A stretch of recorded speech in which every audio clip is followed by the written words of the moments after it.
আসসালামু আলাইকুম গাইস, আমি আসিফ আহমেদ। আর আজকে আমরা চলে এসেছি একটি ইট ভাটায়।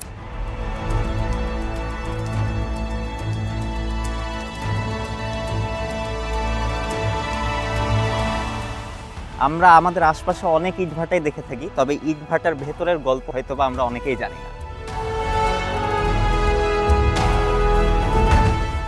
আর এই সম্পূর্ণ ভাটাটি 30 বিঘা জমির উপরে অবস্থিত এবং আমার পেছনে এই যে চুল্লিটি দেখতে পাচ্ছেন, যে দিক দিয়ে ধোয়া বের হয়, এটা মাটি থেকে 130 ফিট লম্বা। এখন আমরা দেখে আসবো এই ভেতরে কোন কোন প্রসেসে ইটটা তৈরি হয়। তো চলুন দেখা যাক।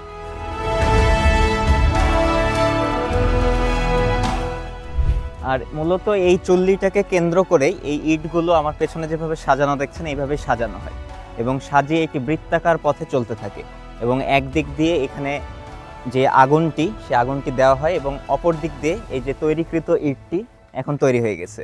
আর সবচেয়ে ইন্টারেস্টিং যে ইনফরমেশন সেটা হলো এখানে প্রতি 1 মাসে 8 লক্ষ ইট উৎপন্ন হয়।